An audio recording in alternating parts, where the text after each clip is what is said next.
January 18, 2021 meeting of the Human Relations Commission to order. Please remember to mute yourself if you are not speaking. When you do speak, please make sure to say your name to help with the minutes. With that introduction of commissioners member, please feel free to jump in. I'll start on Matura Alia, the chair. Cody Severson, vice chair. Vice chair. Ahmed Shield, member. Barry Nelson, commissioner. Cheryl Schafel, commission member. Carolyn B. Kraft, commission member.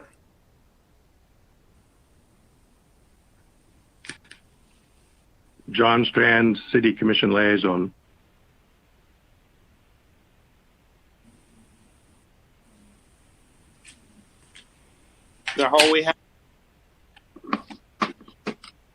We're missing anybody? Amida, Abduwali, Leticia?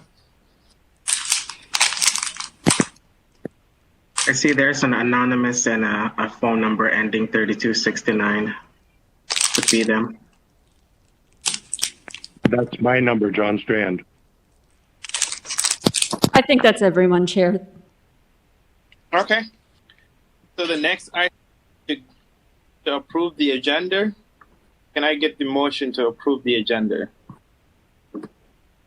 So moved. This is Carolyn. I second. This is Cheryl.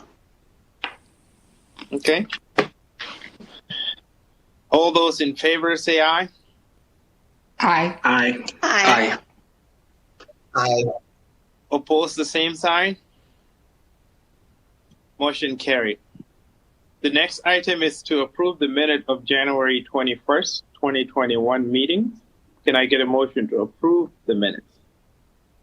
So moved, Carolyn. Thank you, Carolyn. May I get a second? Second, Ahmed. Thank you, Hamid. All those in favor say aye. Aye.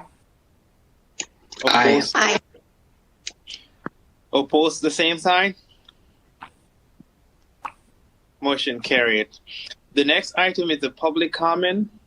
Those who wish to address the Human Relations Commission must use the sign-in sheet. The speakers must state their name and will be limited to 2 minutes. Comment should not contain profanity or personal attacks. The staff, do we have anyone sign up? No, Chair. Thank you. Is there anyone present who wants to speak? There's no one in the chambers except staff. Thank you. The next item is the meeting frequency and structure.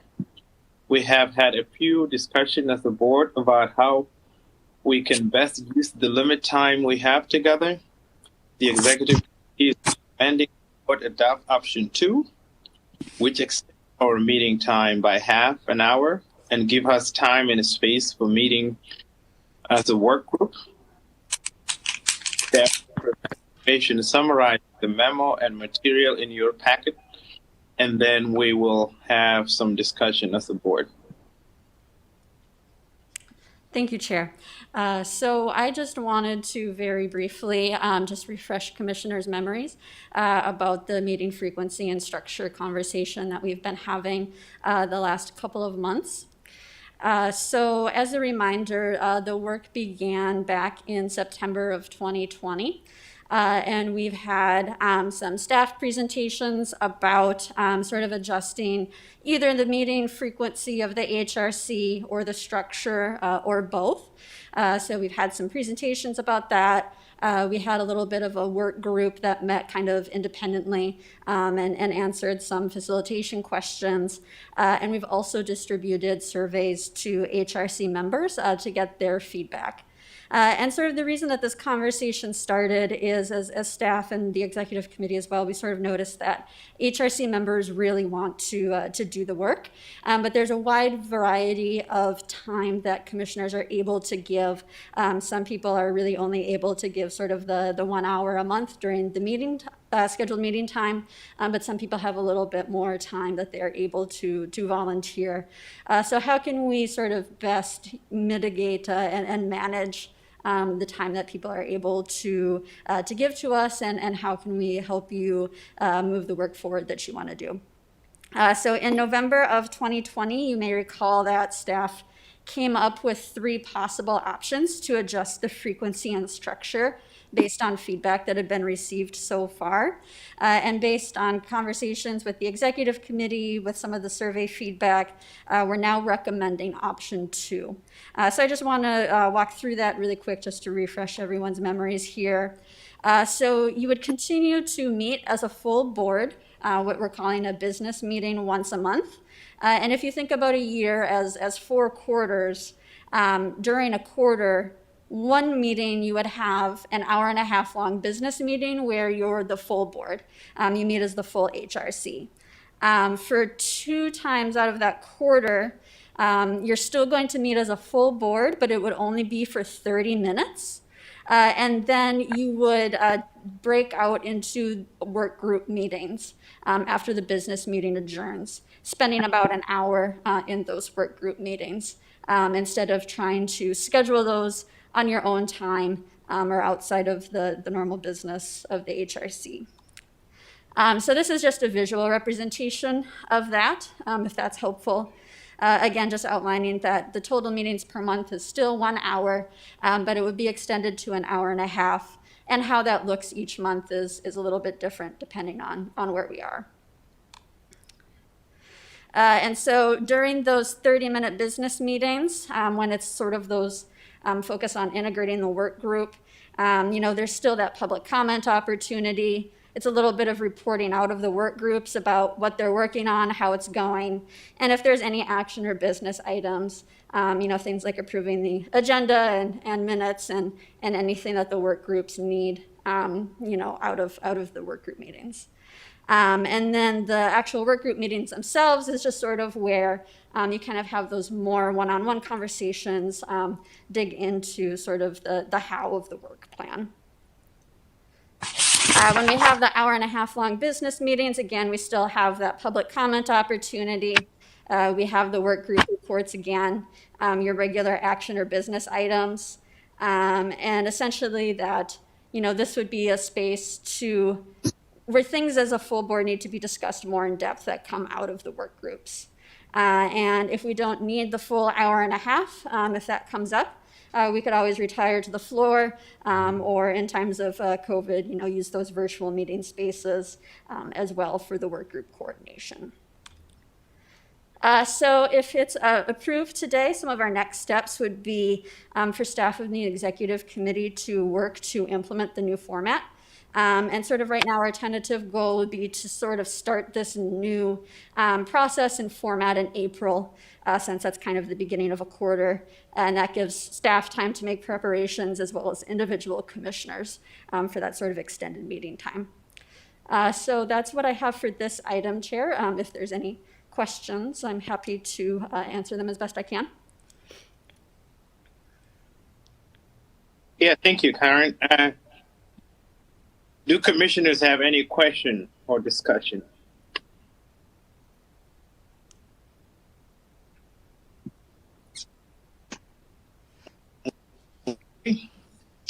Going on. All right. I really like the idea of it. I think that it makes a lot of I like the idea of extending our meetings out an extra half hour and having time allocated to the actual work groups, to be intentional about that. I think it makes sense. Okay, thank you. And I think the Commissioner John Strand says he's watching, but he have audio issues. Can somebody figure that out?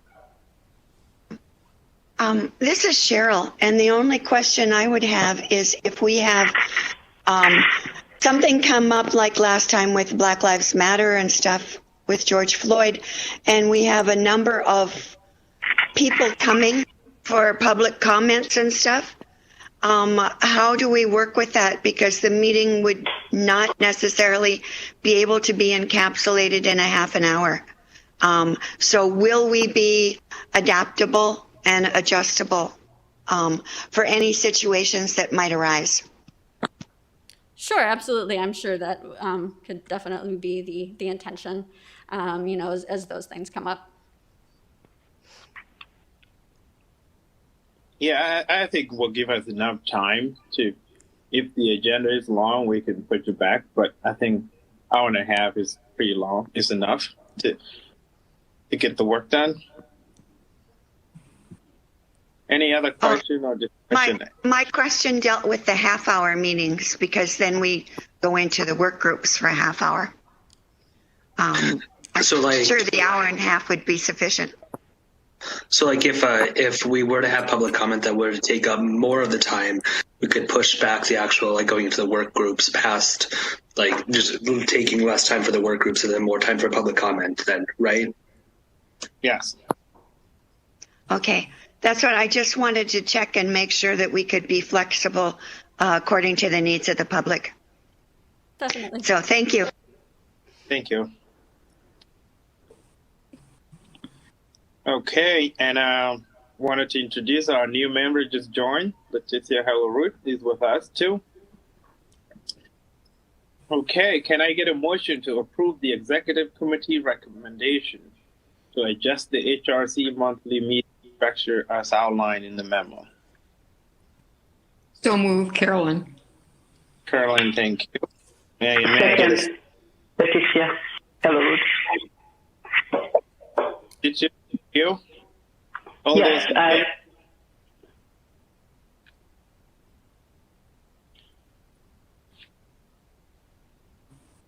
Did we lost connection?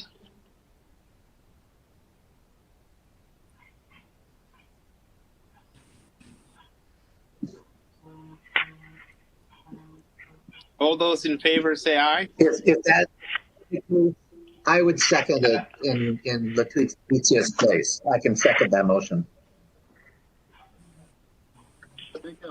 Eric? Huh? Yeah. All those in favor say aye. Aye. Aye. Aye. Oppose the same sign. Motion carried. The next item is the liaison position vision statement. The executive committee is recommending the board adopt the vision statement included in the packet. The staff will present information summarized memo material in your packet, and then we will have some discussion of the board. So I'll turn it back to Karen. Thank you, Chair.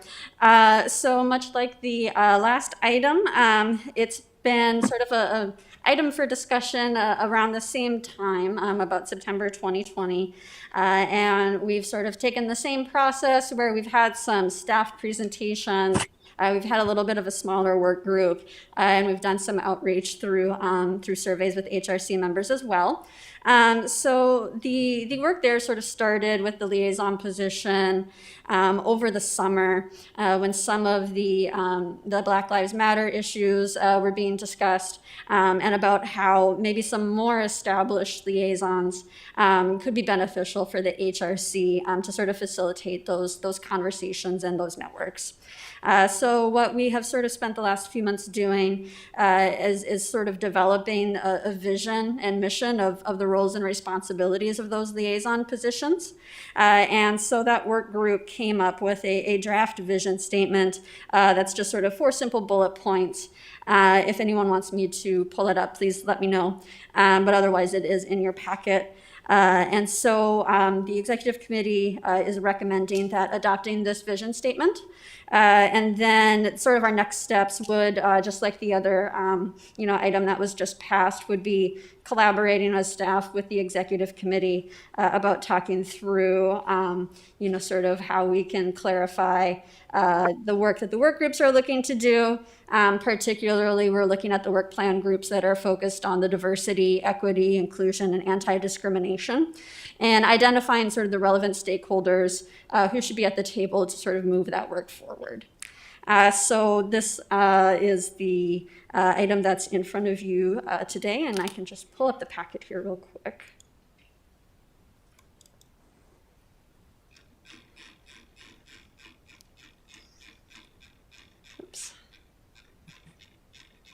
Oh, that's a lot of slides. There we go.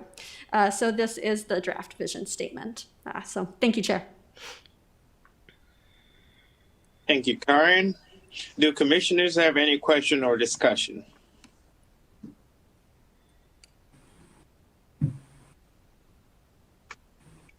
I think it's a positive step forward. Okay. Mr. Chairman, can you hear me? Yes, I can hear you, John. Commissioner. Awesome. I'm going back on mute. Thanks, everybody, for working with me while I'm having audio virtual problems. Thank you. Did you have a question, Carlin? No, I just said I think it's a step, a good positive step. Any other questions? Discussion? No question. I just want to. Karen,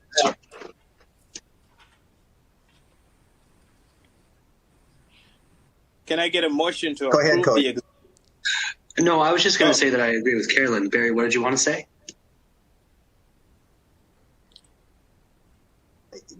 Just to remind me, since this has been a long-term conversation, do we have particular liaison positions in mind? Do we know of particular organizations that would probably be queuing up to be a part of the commission?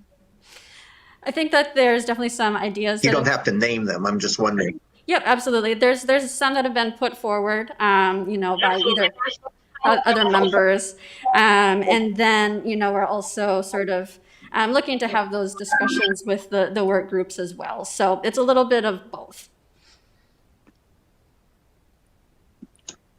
And just to add on to that a little bit, I think that because we currently have the Fargo PD liaison, and then I think that was one of the parts about this that was kind of interesting was that we were open to creating other liaison positions as well, like beyond just what we currently have. I think we have one from Fargo School District as well. Right. Yep. Okay. Can I get a motion to approve the executive committee recommendation to approve the executive committee recommendation to adopt the liaison vision statement? So move, Carolyn. So moved. This is Barry. Can I get a second? That would be Barry. I second to move a motion. Thank you. All those in favor, say aye. Aye. Aye. Aye. Right. Opposed, same sign. Motion carried. The next item is the staff presentation. Planning staff have begun to roll out a training for all the executive committee of all boards and commission staff by the planning department, including HRC. The staff will provide a summary of this material and how to use this information to carry out the goal of the work plan. The staff will also discuss the 2021 budget memo that was distributed in the packet. Nicole Crutchfield. Thanks, Chair. And then if I can just remind everybody on to put yourself on mute unless you have a question, and I'll stop periodically to make sure we allow time for questions. I have about a 5-minute presentation. I'll go through it kind of quickly, but it's really just to set the groundwork for kind of setting the context of the city organization, as well as how to navigate a new idea and policy through subcommittee work. Now that we have these work groups and subcommittees, we're really excited about their flexibility and their ability to kind of dig in on some meatier issues. And but then questions are starting to arise on how to then navigate those ideas through the full board and through the city as an organization. And some of you might wonder what the planning department does exactly. And so I'll do this part pretty quickly, but there's some slides in here that will send you the full content after this presentation is done, so you have that for your information. And then we'll just roll right into the budget discussion. And so hopefully for about 10 minutes, we can kind of take time on these next 4 items. One thing that we like to talk about at the planning department is, we're a staff of about 15, and our primary focus is related to implementation, facilitation, and planning, like larger strategic policy work. When it starts to come into operations on a day-to-day basis, it gets, when we're talking about new programs and new ideas or new activities, you'll start hearing us ask a lot of deeper questions on what it's going to take for resources. I like to point out the fact that the city planning department isn't really into the day-to-day city operations as it relates to crews of equipment or crews for building infrastructure or putting out fires or emergency responders. We're pretty much inside City Hall on a daily basis, working on analyzing, ordinances, policies, and getting things to that next step.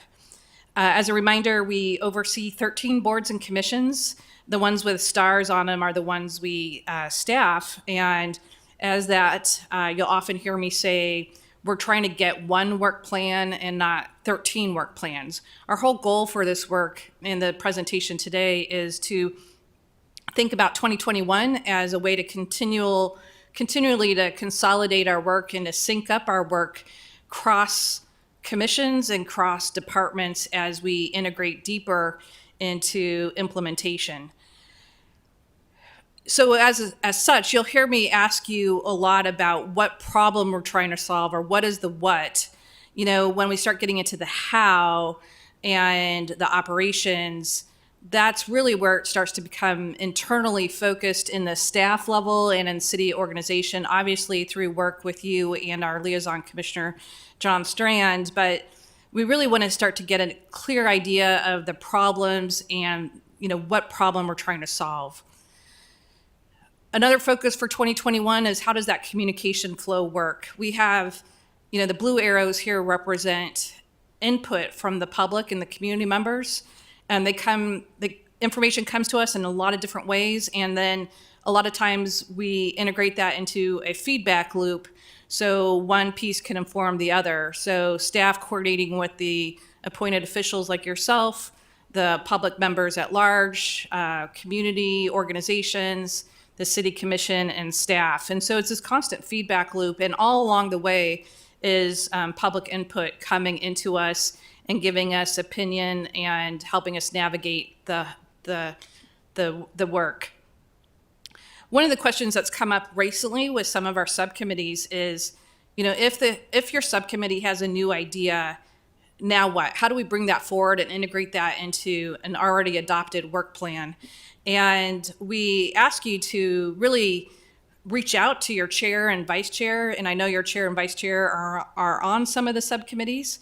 But that they help become that day-to-day interface with the staff as the executive committee starts to vet the ideas and suggestions, and then we bring that back to the full board for action and voting on. So just like you did with the liaison work and the meeting frequency, talking about it in a small group, figuring out what we're trying to accomplish, bringing that to discussion for the full board, and then voting on that.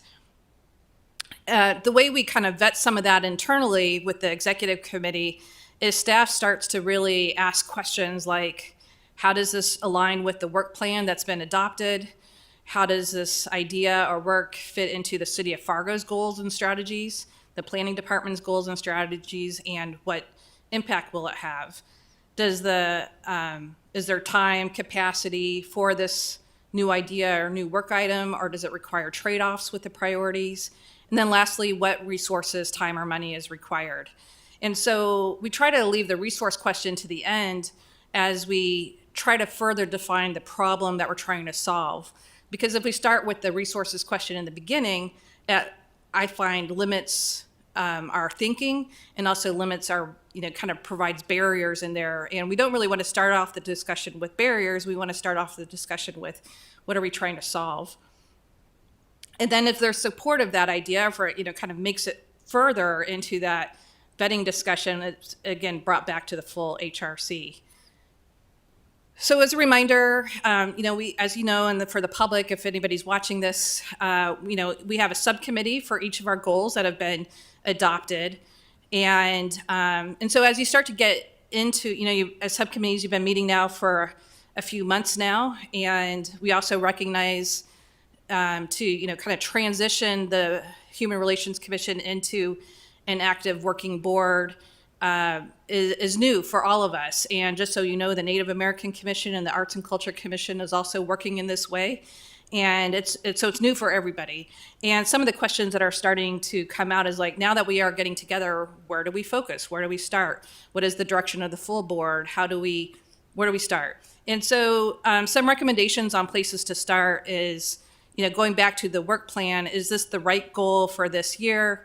How do we go about accomplishing this goal? And what information is already out there to support this goal? So we want to be efficient and not necessarily duplicate work. So some of it is fact finding and resource finding and research, and which leads to the next question of what type of technical assistance is needed? Is there expert knowledge needed? Is this where we reach out to our liaisons, our partners in our community? And then what's that historical reference and context? As you all know, the Human Relations Commission's been around for 20 years. And so some of this is, we've been there, tried that, but maybe we need to try it a different way.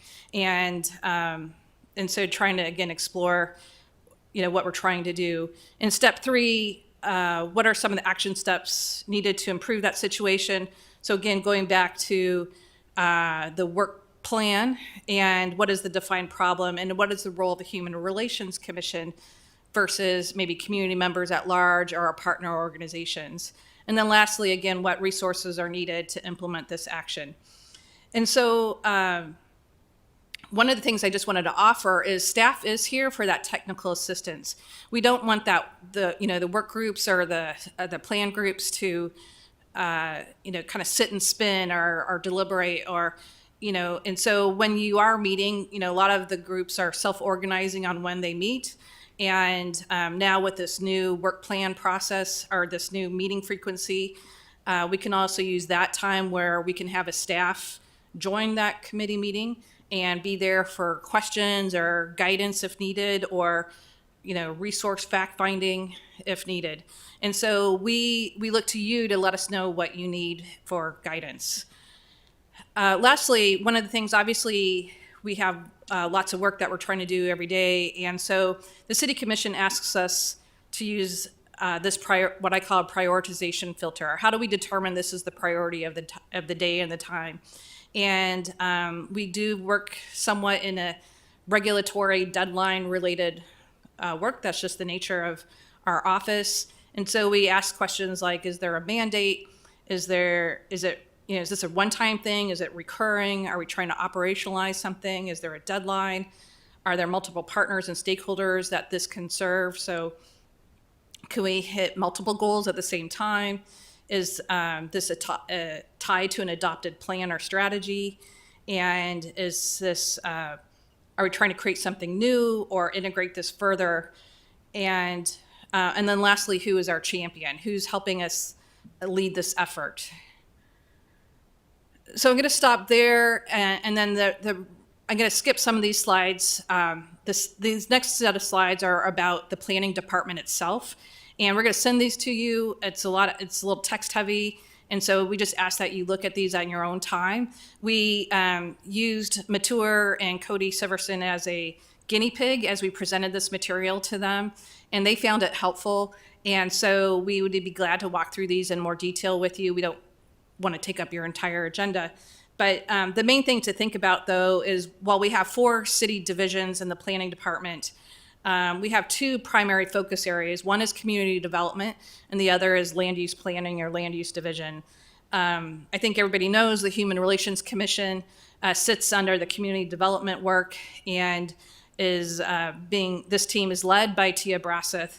And we have, besides myself, Christy Silskar, Jasmine Markinson, Catlin Christie, and Karin, of course, as staff support for the work with the Human Relations Commission. And it dawned on us as we were talking to some of our newer board members during the pandemic they hadn't even met Tia before, or they didn't, they haven't met Jasmine or Christy. And so the pandemic has really put a, burden on us on terms of that more integrated connections with other staff members. And so just wanted to make that point. Also, for context, the planning department in its current setup has only been in its current setup since 2018. We did a major reorganization that year. And so we're still probably year 3 of 5 into defining what are we doing and why, who is our audience and what is our goal, and most importantly, how do we adapt to change, incorporate transparency, and be flexible at the same time. And again, that's a mandate from our city commission as we focus in on our resources and what is needed. And so unfortunately, you guys are along for the ride as we define those questions, and which led us to the strategic planning work we did over the last 2 years, which led to the current work plan. Again, we do have 4 divisions in our office. Community development, as I mentioned, urban development, which is Megan, long-range planning, Aaron, and current planning, Donald. And our goal is that, there's elements of human relations work that connects to all of these divisions, whether it's affordable housing, urban design, quality community areas, public art, you name it. There's a lot of different ways this work ties together. And so, let's see, let me skip through a little bit. Just as a reminder from staff, it might seem like local government moves a little slow. Our department works with over 80 volunteers a month with these boards and commissions and other membership boards that we sit on and are representing. And so sometimes it takes us a little bit to respond to an email or integrate, into the flow of work. And so, again, one of the reasons we do the subcommittee work and leaning to this is, at a typical board meeting, you have 60 precious minutes at the dais. And now with the change today, an hour and a half at the dais. And so we want to make sure we're effective, help you get done what you want to get done, and have a clear understanding of what you want to get done. The way our work does is it takes us about a week to publish a packet that you get. And so, the kind of the flow of the meeting. So for instance, after this meeting today, the executive committee will already meet next week or the week after to confirm the agenda for next month. And then as we create projects and memos and investigate certain questions, we prepare that, distribute it to you so you at least have it for 3 to 4 days. 5 days is ideal before the next meeting, so to give you time to prepare. So that's how that cycle works on a monthly basis. And so now I'm going to jump into the budget, but I'm going to pause there to see if there's any questions on that material, and if you find it helpful. And we're always here to dig in deeper if you have any questions.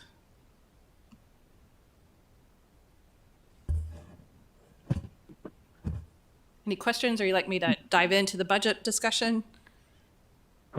Nicole and Mr. Chair, this is John. If I could just interject one quick thing. Just so you folks all know, my role as liaison, most of my work is done at the level of the executive committee.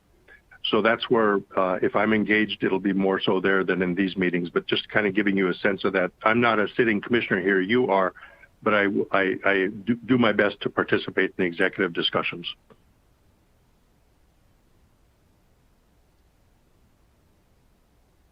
Thanks, Commissioner Strand.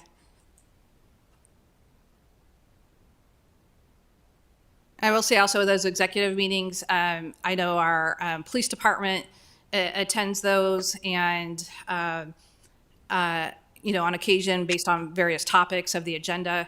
And so it's a good time to kind of analyze certain larger topics, if you will.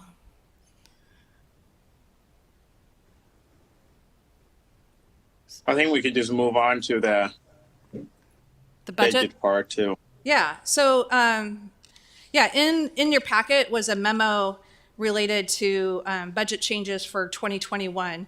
We alluded to this back in October. I think it was October or August when we met with you at the start of last year's budget season. And, I've been mandated, and again, taking you all along with for the ride with the planning department, but to dig in deeper on how the Native American Commission, Arts and Culture, and Human Relations Commission manages their budgets. Those are the only three boards that have, theoretically have budgets. All of our other boards don't have budgets and are integrated into the city as a whole. And one of the things that I think primarily that's going to affect the Human Relations Commission is the idea of sponsorships, or what I would call micro purchases. And we have a long history of doing sponsorships. And I think that is going to be the biggest impact to what you see as commissioner. So I just wanted to give you some background context to why we're making these changes. And hopefully y'all had a chance to read the memo, but I'll walk through the big picture things here. And the main takeaways I'd like you to understand is, first of all, we tested this out on Cody and Mature, and I'm going to put our chairman on the spot when he said, it feels like you're taking away our $16,000 and limiting our oversight. And, I try to spin that as, no, we're trying to get you full access to the city's $100 million budget. And by doing that, we have to be strategic in understanding what we're trying to do. And so I'm trying to integrate this work into the city as a whole and the work plan, especially as we hopefully get a new staff member, the diversity, equity, and inclusion person, as they sit in the administration office. I'm hoping that you'll see more and more of your work connected to other departments besides just the planning department, connected to the fire department, the police department, city administration, and not just the planning department. And so that is one of the primary reasons for the budget changes. Also, the one thing about budgeting is the way our budget system works today is, resources are really allocated in advance. We don't really do quick purchases with a, quick 24-hour turnaround. We, allocate that money in advance. I have a pretty strict set of responsibilities and roles that I have to be accountable for, and the city as a whole. And the main thing is that our funds are general funded. We're not foundation money, we're not grant funded, we are general taxpayer funded. And so as a result, our primary goal that we use is how do we support our systems and partners? And so when I was presenting this to Cody, again, to put him on the spot a little bit, his first comment was, I want to know that we're helping the people that are coming to us needing help. And I think that's a fantastic question, and I'd like to unpack that with our subcommittee work and with our board as a whole. And the way we see it is, kind of integrating this work deeper. And so if we look at our partners, and so our partners, for instance, in the arts and culture community is the Arts Partnership. The city's had a 30-year plus relationship with the Lake Agassiz Arts Council, the Arts Partnership. And as a result, as a line item in our budget, we have an allocation for the Arts Partnership at $90,000 a year. Similarly to the Native American Commission, we have a strong partnership. It used to be the Native American Center. It was born out of the City of Fargo's Native American Commission work. It was operationalized outside of City Hall to benefit the community as a whole as a Native American Center. They've retooled the Native American Center to the Indigenous Association. The Community Land Trust is another idea that, again, birthed at the City of Fargo in partnership with the FM Area Foundation, in partnership with the community and the metro as a whole, now becomes basically the city has a line item for $50,000 a year. And those become standard ways of working as we support the people on the front lines doing the work.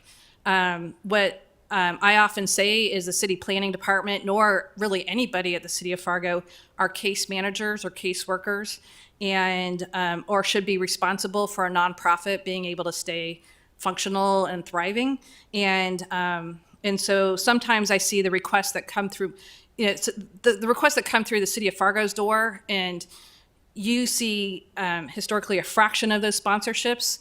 I probably get 3 to 4 calls a day. The mayor, I can't even tell you how many of the calls the mayor gets a day, and looking for funds in our community. And so to be kind to our community and to understand where sponsorships are needed and to treat everybody equitably and fairly, it really, we need to clear up the communication on that. And sponsorships is one of the number one ways where it's really been miscommunicated out in the community as a whole. We still get applications submitted to us with old application dates from 2019, and because they just are recycling those requests. And so that is kind of our number one audit flag, if you will, accounting flag, and really not in keeping with how the city operates today. Maybe worked 20 years ago, but doesn't work today. So to help the Human Relations Commission be more impactful with the city and the community as a whole and with the budget, it's really vital that we get you integrated in the city budget process. And the way that works is I'm basically starting that request right now. I am right now formulating the needs and requests that will be asked for by the Mayor's Budget Committee in May. I have a presentation that I do to the Budget Committee that Commissioner Strand is at, and in May, and sometimes it's in April, sometimes it's in May. But then all those department heads make their presentation, the Mayor and the Budget Committee process all of that, and then it gets outputted into a public hearing format and then adopted in October. And so that's the work that I would like to, as the subcommittee, start thinking about. So for instance, if we decide subcommittee number 2, I'm just making up something, decides we need an internal diversity equity training that's more complete, or that has an audit process as part of it, and we know that's going to cost $75,000, again, I'm just making up something, we would be asking for that in May for funding in 2022. That is how the city process works. And so that's why I introduced how do we shepherd an idea through the city process so we can get it to a resource level ask. If most of the money is allocated in advance, so right now our budget is set for 2021, and but it doesn't mean that we can't have asks mid-year. But just so you know, that takes about a 90 to 100-day process as we get through those clearances that are outlined in your memo. What we do have access for this year under the Human Relations Commission is what we call board support and event support. Those are highlighted in your memo, but if we think about the MLK Day, or suppose there's other events that you feel are really important to be part of and to be part of the planning and integration of, we have money allocated for $25,000, and as well as board support. Decide, if you want training, or say we have, pre-pandemic when we gather together for and included food or other things, or training, board support would be that fund. And so the Native American Commission, the Human Relations Commission, and the Arts and Culture Commission, kind of all have equal access to these funds. And my last slide here is basically again, whether it's a sponsorship or not, we do have a set purchase policy that was shared in, I believe that was shared in the packet as well. If not, we can send that to you. But just so you know, all city departments, all city entities, all city operations follow the same purchase policy, and that includes $10,000 or less, micro purchases, larger than $10,000, a finance committee request, and 100,000 plus city commission. So even when it is budgeted and a line item is allocated, there's still a process when I'm actually cutting a check that gets reviewed. And I will say our finance director reviews every check that goes out of this door. In fact, he called me last week to remind me that. And so it's a very set, governed process. And so I will just say, it's evolved. And so what was set up at the Human Relations Commission and some of our other boards didn't really follow that. And so that is our whole goal here, is to standardize our process so it's more transparent. And be glad to answer any questions. And I realize this comes to, for those that have been on the board for a long time and are used to seeing a really specific budget, this is going to be, I'm guessing, going to be unnerving and a shift in thinking. And so we're glad to help walk through any of those types of questions. Thank you, Nicole. The commissioners have any questions?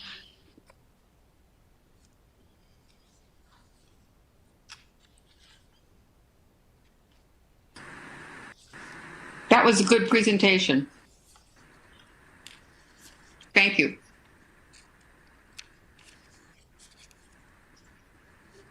Mary, do you have any question?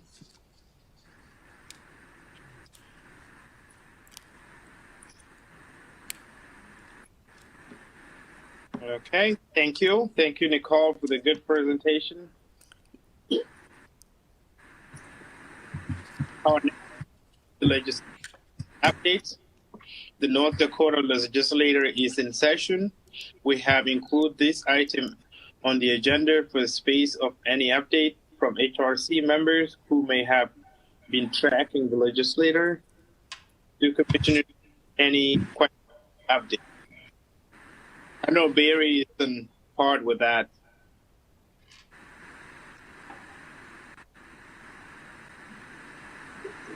Excuse me, what that mature? Do you have any question on our legislative updates, or do you have any updates? Sure, I can give you three quick ones that we have been tracking. The bill that we actually wrote a letter in support of, House Bill 1443, which was the bias crime bill, was this past week killed on the House floor, so it's not going anywhere. And there was a pretty handily no vote on that bill. Not sure that any of us were particularly surprised by that. The House or Senate Bill 2232, which is the bill establishing Juneteenth as a holiday, that was passed out of the Senate. So that will be going over now to the House for consideration over there. That's good. That's one positive thing that's happened. And then House Bill 1298, which we have not taken a position on. I think it's something we might want to consider because we have time now. 1298 is the anti-trans athlete bill. That was handily passed out of the House, pretty much along party line, and is being sent over to the Senate, where human rights activists are working actively to try to kill it, because it's very detrimental to young children in our state. That's it for updates. Thank you, Barry. The next item is HRC work group report. We have formed 3 work groups. The 3 groups are structured around 3 goals. We use this agenda item to provide any updates that the work group may have. Work group shouldn't feel pressured to have something to report today. If we don't have anything, just say we don't. So group number 1 is to create a more inclusive community by formally protect rights. Carolyn and Cody, do you have any updates for us?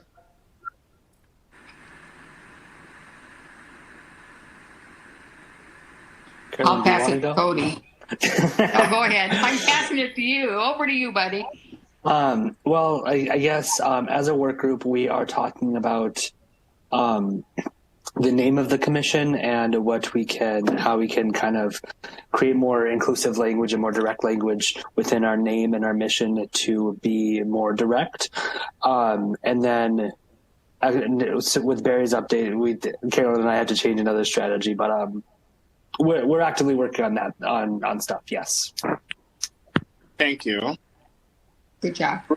Group Thanks. 2 is free diversity, equity, inclusion, and anti-discrimination practices within the city government.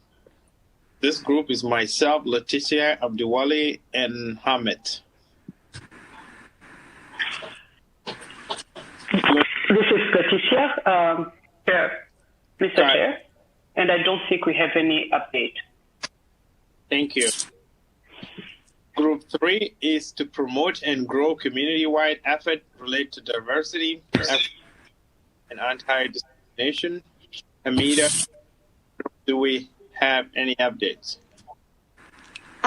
This is Cheryl, and we have received the reports from Leticia that we had asked for, and we are continuing to work on studying those. Thank you.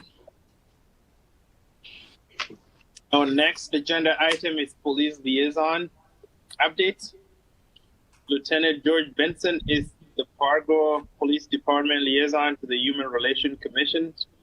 Lieutenant Benson, do you have any updates for us? Yes, thank you, Chair. I wanted to give an update. Last month, I talked about bias crime training for the police department, and I wanted to report back to you all on that effort. Over the past month, we have created a training which aimed to give all staff a refresher on bias crimes, what they are, how to report them. I'm pleased to report that I created that training. We've presented it to all but maybe a handful of our 200 plus employees, sworn and civilian staff, as well as the officers that started earlier this month, all the way up to the chief of police. So we're looking to keep that in the forefront of our minds when we're investigating criminal offenses. So I'm pretty happy about that effort. The other thing that I wanted to real quickly tell you about is an incident that occurred this past weekend in South Fargo. As you know, this past weekend was extremely cold and presented some challenges for a number of our citizens. We received a call at one of our truck stops on the south side of town from a citizen that was concerned about a suspicious vehicle that was parked in that area. They were concerned about that person's welfare. The vehicle had 2 dogs tied up to the vehicle. And so an officer went to investigate and found that there was a female that was living in that car with 5 dogs, and given the cold temperatures, obviously that was a concern. She was trying to get to Sioux Falls, South Dakota for prescription medication refills, and because she was out of gas, she didn't have that ability. So the officer, this was over the weekend, gave her $20 out of his own wallet to try to get her to Sioux Falls, at which point they found that her car wouldn't start. So the officer worked with the truck stop to try to get her car jumped so she could get safely on the road. At that time, the officer left, and before he left, he reminded, the $20 was for gas. A short time later, the citizen that was attempting to jump her car called the officer back, and so told them that the car had something wrong with it, and so they couldn't jump start the car. The citizen at that time asked if she, had any money for food or had, that taken care of, or if she had money to fix her car. And the citizen said that all she had was $20, and that $20 she was going to save for gas. And so the citizen asked about, if she had something to eat, and she indicated at that time that she had a bag of dog food that she was using for her dogs that she was also using. The officer went back to the scene, obviously a concern that we needed to take care of. So we looked for community partners to try to address the issue. We ended up partnering with a very valuable resource our community has, the Salvation Army, to get hotel vouchers for this person. The officer went above and beyond in giving $20 of his own money, but also now sought out a nonprofit that seeks to fix people's cars, that people in need. And our goal there was to get her back on the road, get her the medication, of course, that she needs, and the care that she needs. And so that nonprofit agreed to fix the car at no expense to her. And unfortunately, the hotel vouchers ran out recently. The officer went back, paid for a night of the additional night of hotel on his expense, which we later were able to partner with a community or a business partner to cover that for her, to get her on her feet and back on her way. I wanted to tell you that story. You might be asking yourselves, so who is this officer who would do something like that? You might think that maybe this is a new initiative or something that we might be teaching new officers, but in fact, the officer in this case, Officer Chuck Sullivan. Abdulwali, try to mute yourself. Officer Chuck Sullivan was hired August 1st, 1990. And so I wanted to bring that up, not to embarrass Officer Sullivan, but to kind of show everyone or tell everyone that this sort of effort goes on frequently, and this isn't the first time that I've heard of an officer doing something like this. To give you perspective, Officer Sullivan was hired, as I said, in 1990 as a Fargo police officer, has been serving our community in such a manner since then. In 1990, I was in grade school, so he's provided quite the service to our community and has for quite some time. And so you might also be asking yourself, why am I telling the story? And I really wanted to bring this to your guys' attention, so you knew about it. This isn't something that we announce necessarily to the public.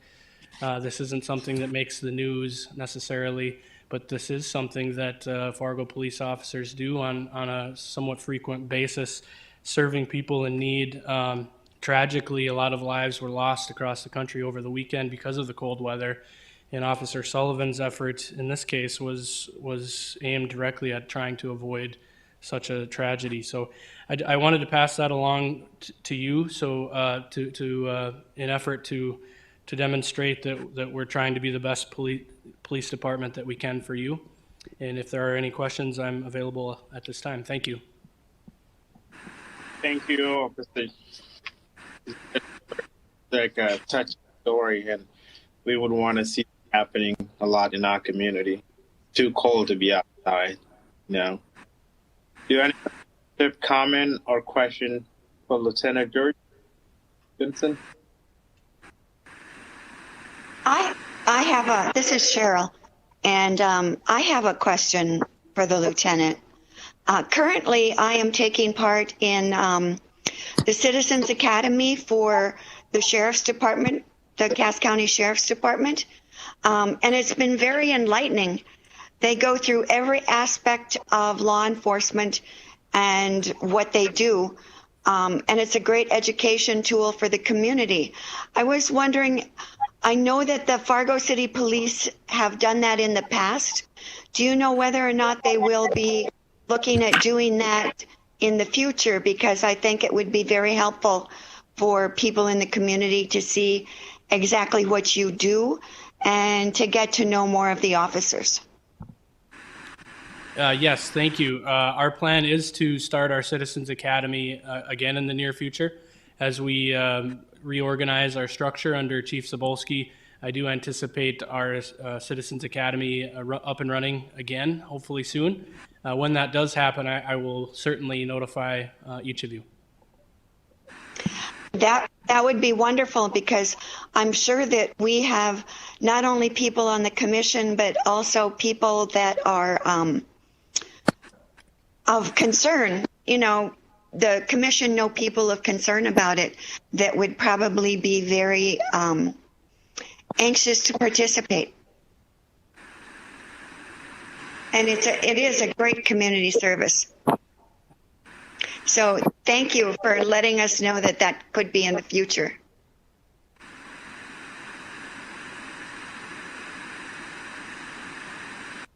How, commissioners?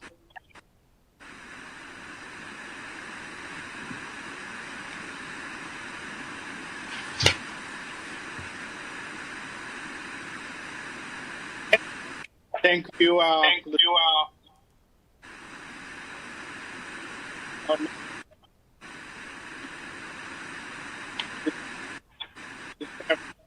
Put it in the packet. Do we have any update, Karen? Thank you, Chair. I would just like to point in the staff report in the memo in the packet, number 4. I know at the end of last meeting, some commission members inquired about the status of the Director of Diversity, Equity, and Inclusion position. So that application window did close at the end of January, and over 60 applications were received, and that the selection committee is currently reviewing those applications. So that's the status of this at this time, but I'm happy to take any other questions about the staff report. Yeah, on that one too, I am part of the review committee. I think there's 10 of us on that reviewing committee. We have an application, and it's a process. And I think our review is due today, and complete my part yesterday. And we have seen a whole lot of great applications. Any questions? Mr. Chair, this is Leticia, and I have a question for Karim, I think, staff, I should say. So my question is about what is the process that is being used to ensure fairness in reviewing these applications? So I would maybe defer to Nicole, but this process isn't taking place in the planning department. This is with our human resources department as well as city administration upstairs. So if you had questions, I would direct you to Assistant City Administrator Michael Redlinger and Director of Human Resources Jill Manette. And if you need that contact information, the TCI, I can definitely pass that along to you. I can also, what I know, part of the review committee. So there's 3 reviewing committee. There's a education part. There's a work experience. There's other part is like skills or the ability to do the work. And each of these sections have 5 points. So we rated based on those, and we look through the application, the resume, and the prior work, and then just do judgment based on that. Because the part of education is there. We have some doctors that have applied, yes. We have lawyers, yes. And it goes on to somebody that don't have a degree. Okay. So when we're done with that grading, I think we'll probably come up with whatever the 10% or whatever top 10% might be called for a second round of interview. Not sure. We are not communicating with each other at this time. So we each doing our own rating based on what we read from the application, the answers from the application, the resume, the education part, and using our own judgment to grade that skills and ability to do the work. Thank you, Mr. Chair. I just wanted to know if you had some kind of metrics that you are using, and that answer clarifies my question. Thank you.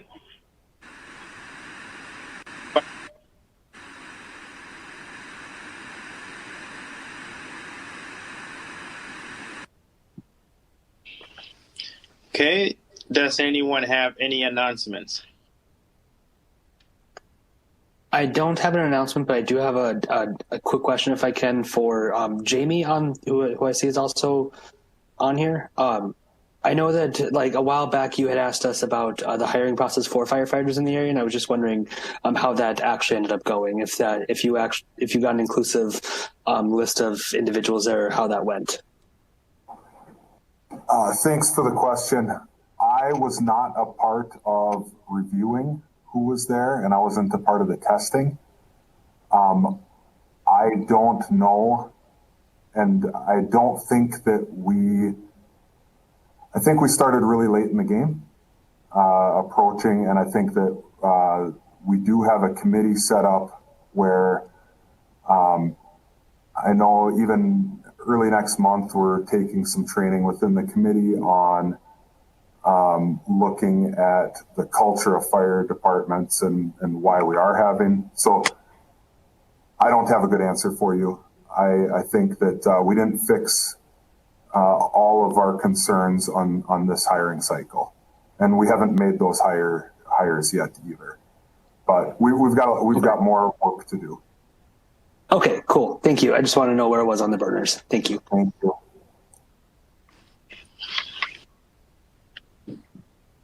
Is there any other business? Mr. Chairman?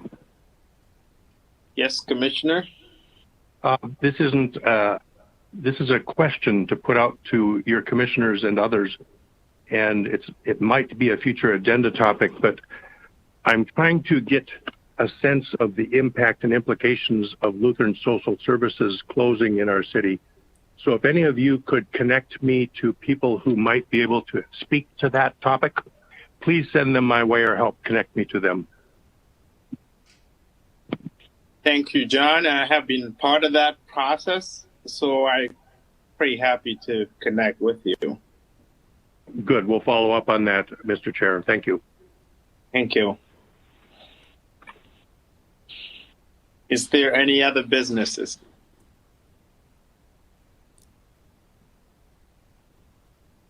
Hearing none, this meeting of the Human Relations Commission stand adjourned. Our next meeting is scheduled for March 18 at noon. Thank you.